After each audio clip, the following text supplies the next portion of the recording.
রক্তক্ষয়ী উত্তেজনার মধ্যেই হরমুজ প্রণালীর নিরাপত্তা নিয়ে গুরুত্বপূর্ণ এক ভোট হয়ে গেল জাতিসংঘ নিরাপত্তা পরিষদে। বাণিজ্যিক নৌ চলাচল সচল রাখতে আনা প্রস্তাবটি শেষ পর্যন্ত থেমে গেল চীন ও রাশিয়ার ভেটোতে।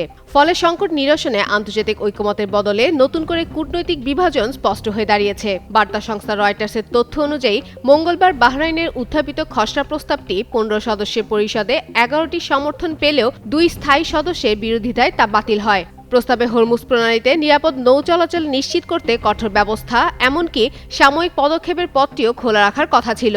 তবে চীন ও রাশিয়া শুরু থেকেই আপত্তি জানায়। তাদের প্রধান উদ্বেগ ছিল প্রস্তাবটি বাস্তবে সীমাহীন সাময়িক হস্তক্ষেপের সুযোগ তৈরি করতে পারে। যদিও প্রস্তাবের 7ম অধ্যায়ের উল্লেখ পরে শিথিল করা হয়, তবুও তারা মনে করে এই শক্তি প্রয়োগের ঝুঁকি থেকে যায়। আরেকটি বড় কারণ ছিল প্রস্তাবের একপাক্ষিকতা। তাদের মতে এতে মধ্যপ্রাচ্যে উত্তেজনার মূল উৎস মার্কিন ইসরায়েলি হামলার প্রসঙ্গ উপেক্ষা করে শুধু ইরানের ভূমিকা তুলে ধরা হয়েছে, যা পরিস্থিতি আরও জটিল করতে পারে। এছাড়া নতুন নিষেধাজ্ঞার প্রস্তাবও তারা প্রত্যাখ্যান করে, কারণ এতে বৈশ্বিক জ্বালানি সরবরাহ ও সাধারণ মানুষের জীবনে নেতিবাচক প্রভাব পড়তে পারে বলে তাদের আশঙ্কা।